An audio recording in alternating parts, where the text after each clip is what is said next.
سن دیکھو دیکھو کون آیا، شیر آیا شیر آیا. محمد سے پیار کرتے ہیں تیرا احسان ہے مولا، ہماری بخشش کا بس یہی سامان ہے مولا. درے شاہ مدینہ چھوڑ دے جنت کے بدلے، یہ سودا ہم نہیں کرتے ہمیں نقصان ہے مولا. تیرے باغی تیرے شاطر بشر اچھے نہیں لگتے، تیرا سایہ نہ ہو جن پر غسر اچھے نہیں لگتے. تیرے اصحاب سے مجھ کو محبت کیوں نہ ہو آقا، کسے اونچے گھنے ٹھنڈے شجر اچھے نہیں لگتے. میرے واجب الاحترام دوستوں بزرگوں مہمانان مکرم، بالخصوص حضرت مفتی سعید ارشد الحسینی دامت برکاتہ العالیہ، محترم صفی اللہ بٹ صاحب، دیگر معززین علاقہ، علماء،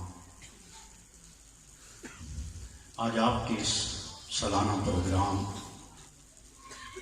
امام الانبیاء کانفرنس میں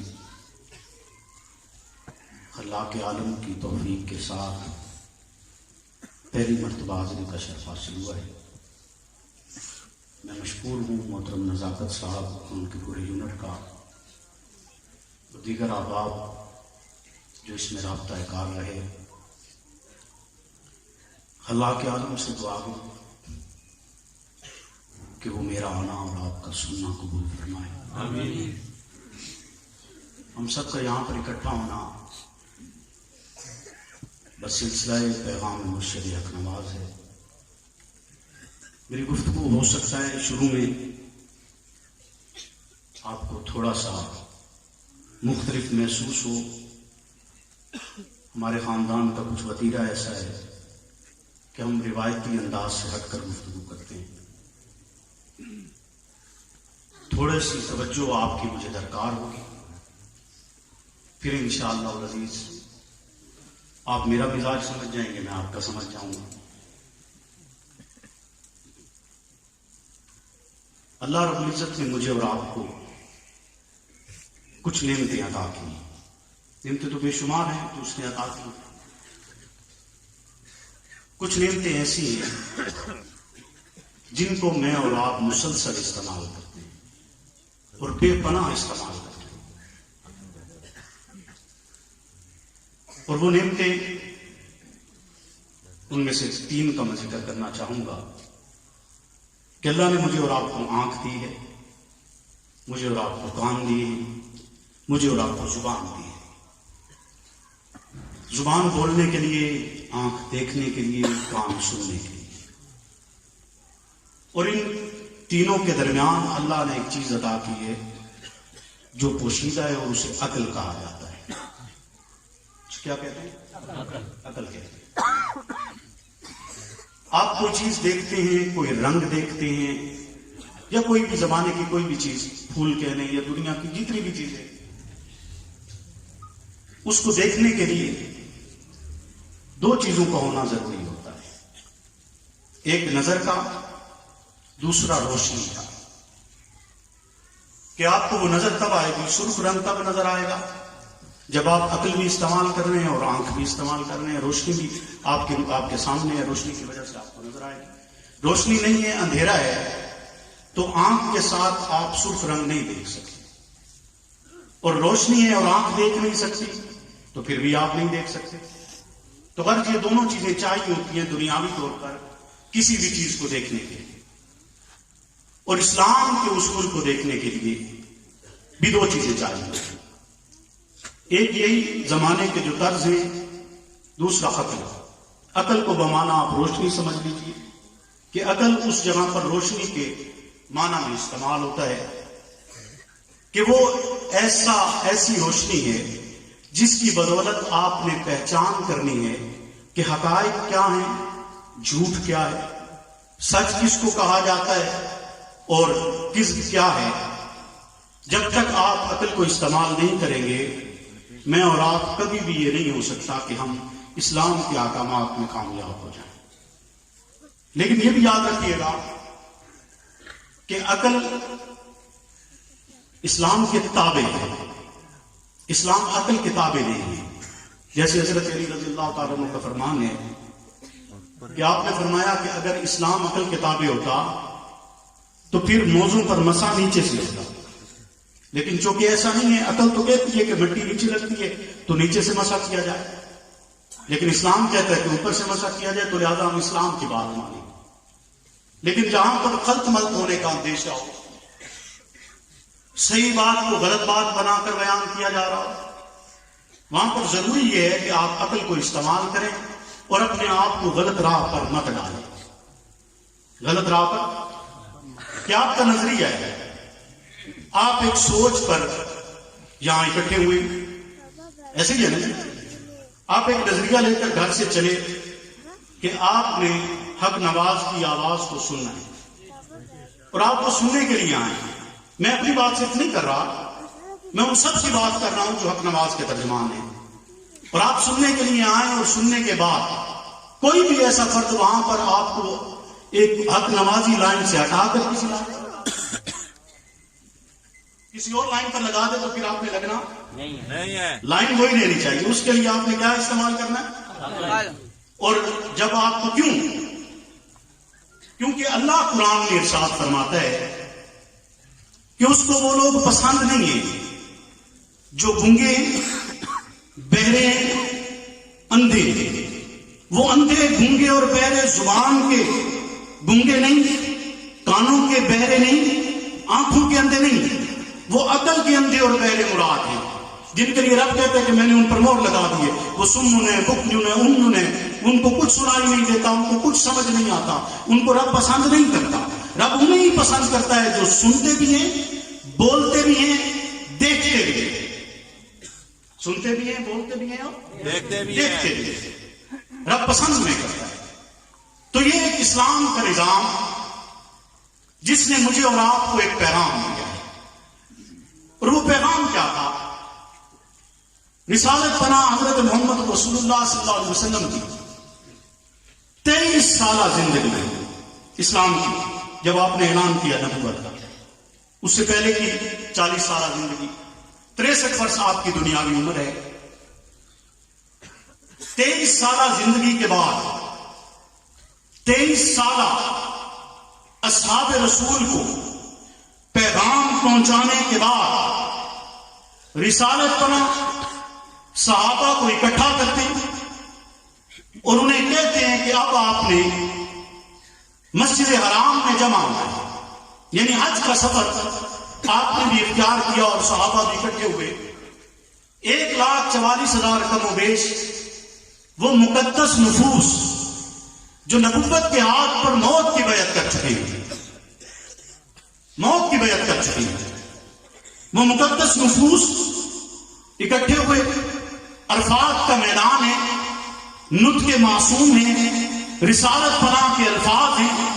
آپ پکارتے ہوئے کہہ رہے ہیں 1,44,000 کا مجمع، وہ منتخب افراد جنہیں اللہ نے پسند کیا ہے، وہ افراد جن کے لیے رضی اللہ کا لقب موجود ہے، وہ افراد جو رب سے راضی ہو چکے ہیں اور رب ان سے راضی ہو چکا ہے، وہ افراد جو اولئک هم المفلحون کا مصداق ہے، وہ افراد جو اولئک هم الصادقون سمجھے جاتے ہیں، وہ افراد جو انعمت علیہم کا معنی اور مفہوم سمجھے جاتے ہیں.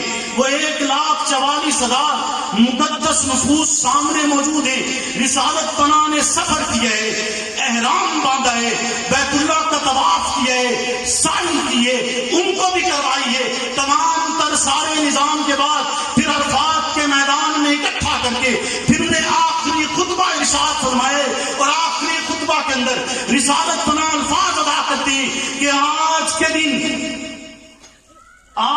دن کسی گورے کو، کسی کالے پر، کسی اجمی کو، کسی عربی پر، کسی شخص کو بھی جو انسان اس دنیا میں بستا ہے، اس کو کسی پر کوئی فضیلت نہیں ہے سوائے تقوی کی بنیاد پر. اس کے علاوہ کسی کو کسی پر کوئی فضیلت نہیں ہے. یعنی امام الانبیاء، امام حریت کے اندر اعلان کرتے ہیں تیری اور میری آزادی کا، اعلان کرتے ہیں اسلام کے پیغام آزادی کا، اعلان کرتے ہیں انسان کے آزاد پیدا ہونے کا، اعلان کرتے ہیں انسان کے آزاد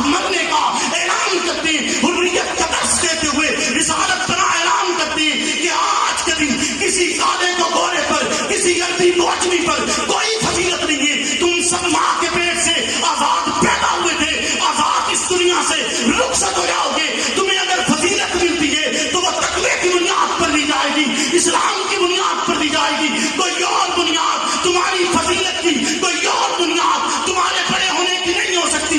اگر تم بڑے مانے جا سکتے ہو تو تقوی کی بنیاد پر مانے جاؤ گے, وگرنہ اور کوئی صورت نہیں ہے کہ تم کہو تم سب سے خوبصورت ہو تو تمہیں بڑا مانا جائے, تم کہو تم سب سے زیادہ عقل مند ہو تو تمہیں بڑا مانا جائے, تم کہو تمہاری دستار بڑی ہے تو تمہیں بڑا مانا جائے, تم کہو تمہارا جبہ بڑا ہے تو تمہیں بڑا مانا جائے, تم کہو تمہاری ٹوپی بڑی ہے تو تمہیں بڑا مانا جائے. نہیں نہیں, رسالت بنا اعلان کرتے ہیں 1,44,000 مقدس نفوس کو ایسا نفس ہے وہ سامنے جو موجود ہے کہ کائنات کا کوئی بھی فرد نہ کسب کے ساتھ, نہ محنت کے ساتھ, نہ جرت کے ساتھ, نہ دولت کے ساتھ, نہ اقتدار کے ساتھ اس مقام کو پا سکتے جس کو صحابی کہا جاتا ہے. اور ایسے مقام کے افراد کو رسالت بنا اعلان کرتے کہ تمہیں فضیلت نہیں ہے سوائے تقوی کے.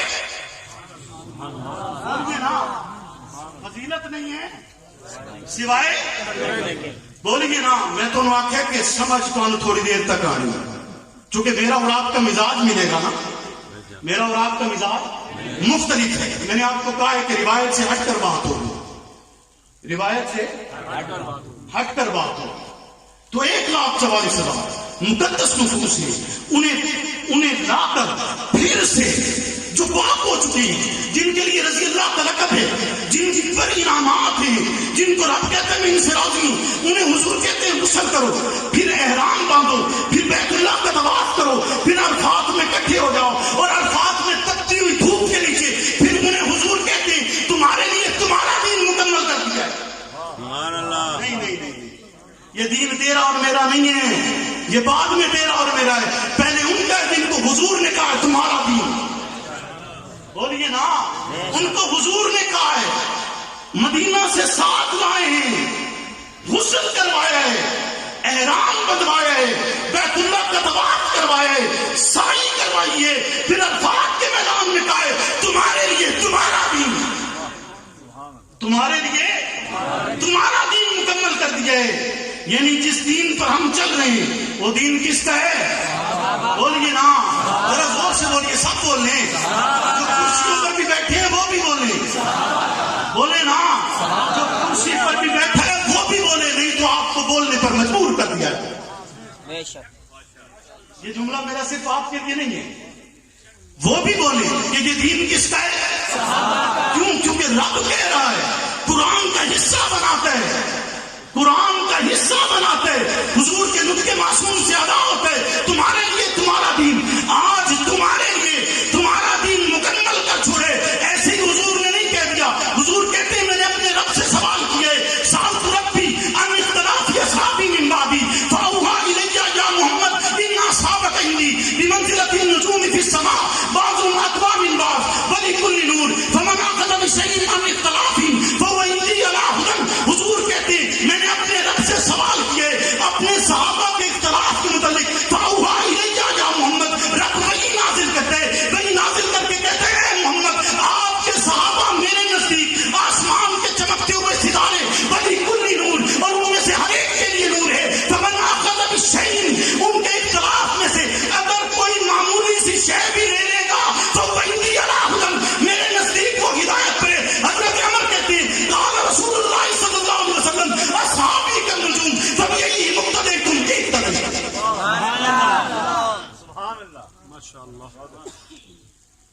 تو پھر کس کو کہا حضور نے؟ بولیے نا, کس کو کہا؟ تو یہ دین کس کا ہوا جو میں نے اور آپ نے سیکھا ہے؟ چونکہ حضور ان سے کہہ رہے ہیں نا تمہارے لیے تمہارا دین. بولیے نا, تمہارے لیے تمہارا دین. جن کا دین تھا, اب توجہ کرنی ہے, اب آپ نے توجہ کرنی ہے. تو کہتے ہیں نا کہ خزاں کی رد میں غلاب لہجہ بنا کے رکھنا کمال یہ ہے, ہوا کے رخ پہ دیا جلانا جلا کے رکھنا کمال یہ ہے. ہوا کے رخ پہ دیا جلانا جلا کے رکھنا کمال یہ ہے.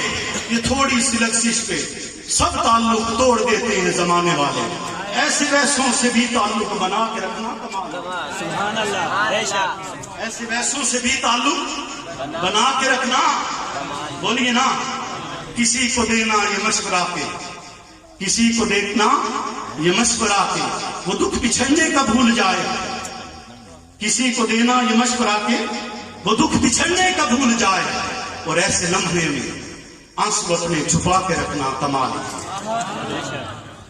اور ایسے لمحے میں آنسو اپنے چھپا کے رکھنا کمال ہی ہے۔ ایسے نہیں ہے، بولیے نا، ایسے نہیں ہے، کمال یہ ہے کہ ہوا کے رخ پہ دیا جلانا پھر جلا کے رکھنا کمال یہ ہے، جلا کے رکھنا۔ نبوت نے جلایا ہے، پھر تو دنیت کا سبق دیا ہے، پھر ان سے کہا جن کا دین تھا، ان سے کہا تمہارا دین ہے، لہذا تم ہی اولین مخاطب ہو، تم ہی سے کہہ رہا ہوں، چونکہ زمانے نے تمہارے نقشے قدم پر چلنا ہے، زمانے نے تمہارے نقشے قدم پہ چلنا ہے، زمانہ تمہارے پیچھے چلے گا، زمانہ تمہارے پیچھے تمہارے پیچھے چلے گا۔ نہ مزاج اپنا، یہ کیا ہوا کہ خیال اپنا، مزاج اپنا، سوچ اپنی، کمال نہیں ہے، مزاج اپنا، خیال اپنا، سوچ اپنی، کمال نہیں ہے، جو مولا چاہے وہ حال اپنا بنا کے رکھنا کمال ہے،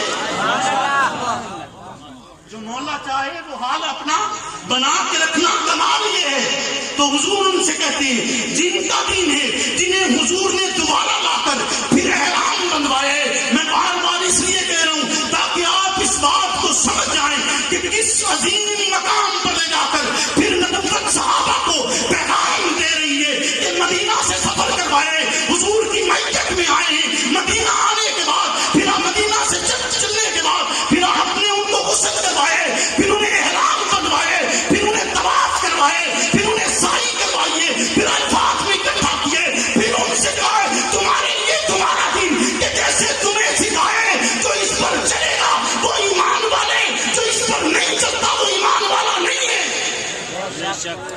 جو اس پر نہیں چلتا وہ ایمان والا نہیں ہے۔ پھر انہیں حکم فرمایا کہ تمہیں آزاد پیدا کیے، ماں نے تمہیں آزاد بنائے، تم غلام نہیں پیدا ہوئے، نہ غلام تم کسی کے ویسے ہو، نہ تم کسی کے ذہنی غلام ہو، تمہیں آزاد پیدا کیے۔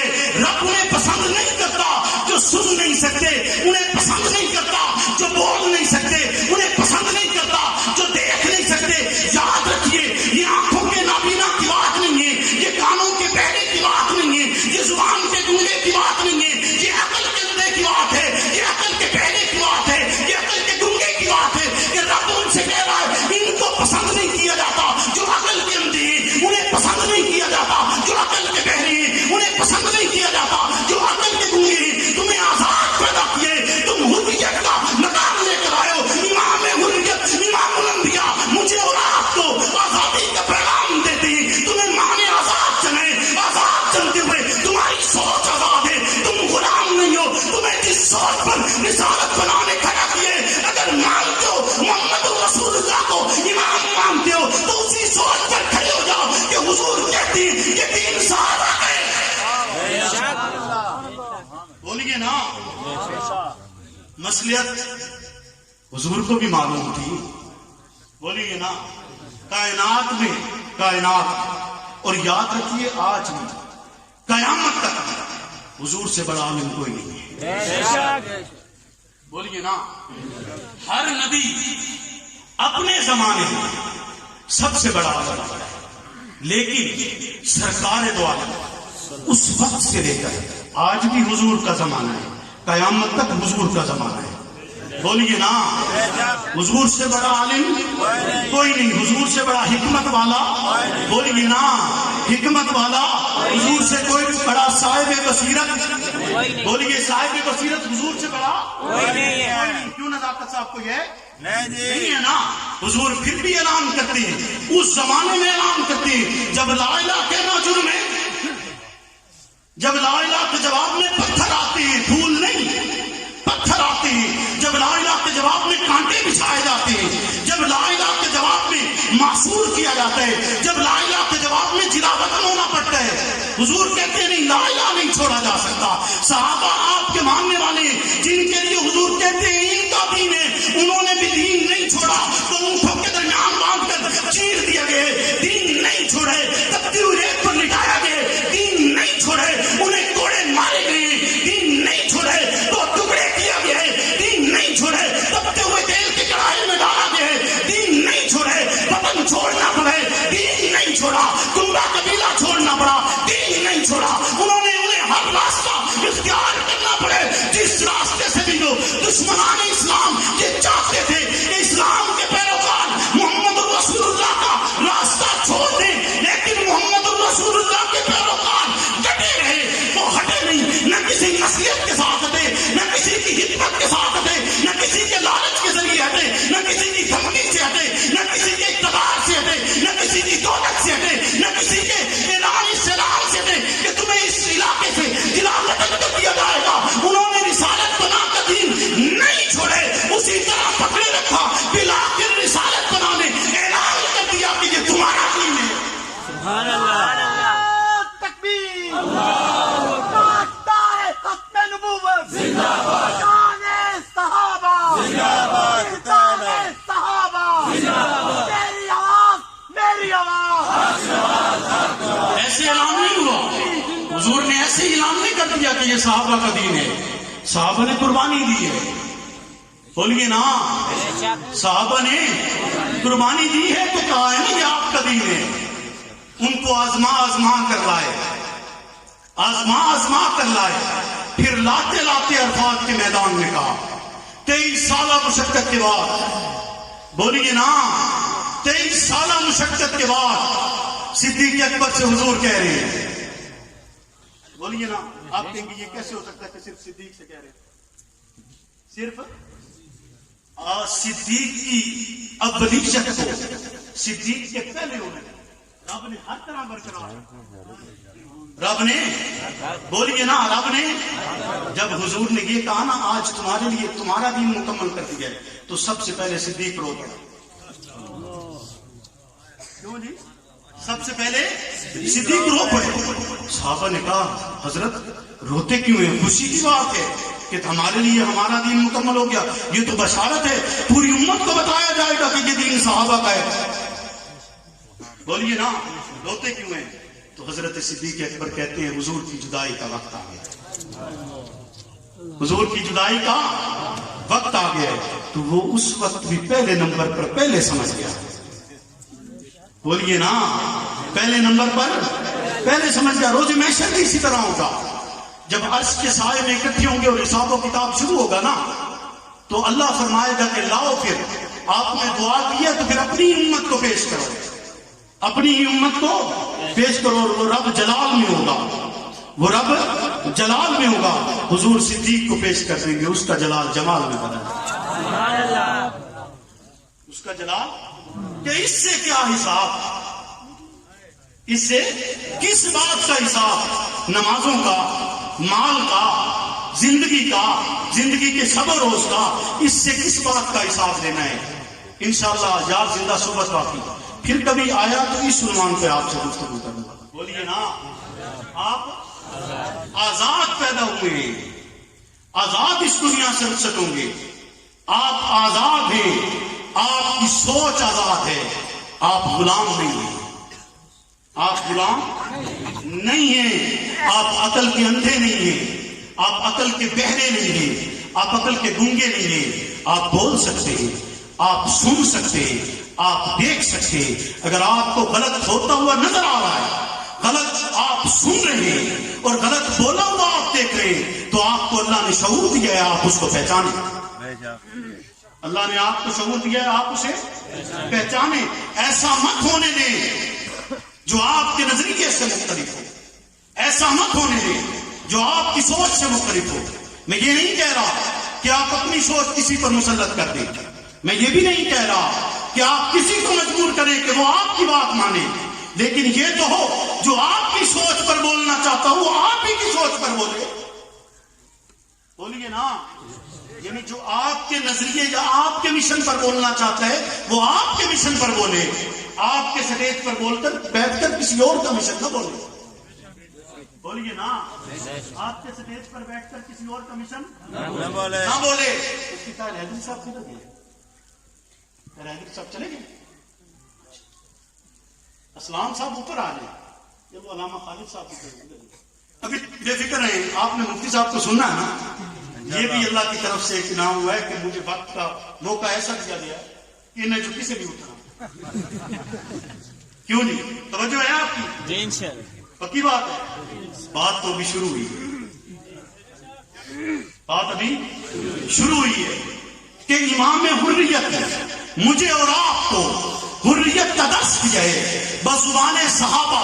مجھے اور آپ کو سکھایا ہے کہ آپ آزاد پیدا ہوئے, آپ غلام نہیں ہیں. وہی آزاد سوچ تھی, وہی آزادانہ نظریات تھے, وہی آزادانہ فکر تھی, وہی آزادانہ انصاف تھا جو امام اعظم ابو حنیفہ کا جنازہ تو جیل سے نکلتا ہے لیکن نظریہ نہیں بدلتا, سوچ نہیں بدلتی, الفاظ نہیں بدلتے. امام احمد بن حنبل کی پیٹھ پر کوڑے تو مارے جاتے ہیں اور کوڑے مارنے والا جلاد کہتے ہیں کہ اگر یہ کوڑا میں ہاتھی کی پیٹھ پر مارتا تو ہاتھی بھی زمین پر گر جاتا. لیکن امام احمد بن حنبل وہ کوڑا برداشت کرتے, تکلیف برداشت کرتے. سوچ نہیں بدلتا, نظریہ نہیں بدلتا, کاز نہیں بدلتے.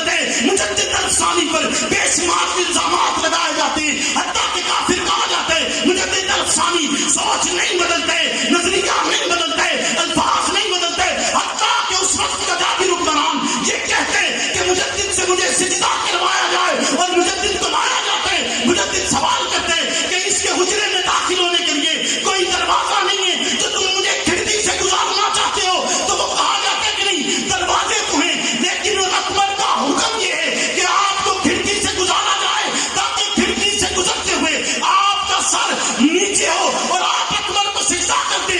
وہ رب کو سجدہ کرنے والا, وہ صحابہ کا پیروکار, وہ امام حریت کا ماننے والا نہیں, اس طرح جھکتا نہیں ہے بلکہ اکبر کے اس حجرے میں داخل ہونے سے پہلے اپنا پاؤں اندر کر کے, اپنا جوتا اندر کر کے بتاتے ہیں اکبر تیری پورے ہندوستان کی بادشاہت مجدد کے جوتے کی ناز کرے. لیکن مجدد نظریہ نہیں بدلے گا, سوچ نہیں بدلے گا, الفاظ نہیں بدلے گا. شاہ ولی اللہ محدث دہلوی فتوا دیتے ہیں آپ کے ہاتھوں کو گھٹوں سے بیکار کر دیا جاتا ہے. شاہ عبد العزیز فتوا دیتے ہیں آپ کو جلا وطن کر دیا جاتا ہے. اب تو شکور لکھنوی آواز بلند کرتے ہیں آپ پر ظلم و تشدد کے پہاڑ برپا کیے جاتے ہیں. لیکن نظریہ نہیں بدلتا, سوچ نہیں بدلتی, الفاظ نہیں بدلتے. نظریہ کوئی رہتے, الفاظ کوئی رہتے, کاج کوئی رہتے. اب تو سدا قاسمی شہر شہر دریا دریا گھوم گھوم کر پھر کر نظریے کا پرچار کرتے.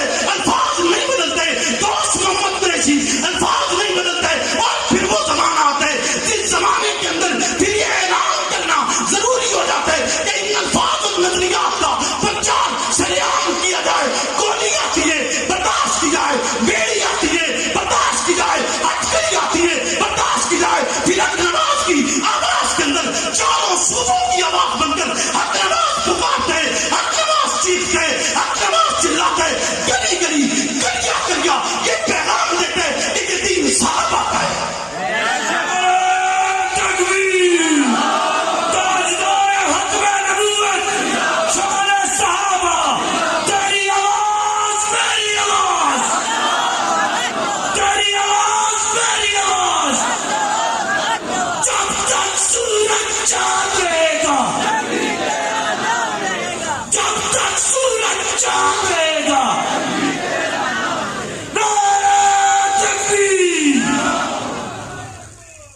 وہی پیغام جو رب کی مکہ کی تپتی ہوئی زمین پر احد احد کی صدا میں بلال دیتا ہے, وہی پیغام جو خبیب دیتا ہے, وہی پیغام جو عمر تلوار ہاتھ میں نکال کر دیتا ہے کہ اڑا دوں گا میں سر اس کا. کفر کا جو نواب آیا پڑھیں گے آج کعبہ میں, وہ روکے جس میں طاقت ہو. عمر اعلان کرتے ہیں اور مکہ کی طرف سفر اختیار کرتے ہیں. وہی پیغام جو کربلا میں لے کر حسین بھی جاتا ہے کہ غرور ٹوٹ گیا, کوئی مرتبہ نہ ملا, ستم کے بعد بھی حاصل جفا نہ ملا. سر حسین ملا ہے جدید کو, لیکن سر حسین ملا ہے جدید کو, لیکن شکست کے ہوئی کہ جھکا ہوا نہ ملا. میرا حسین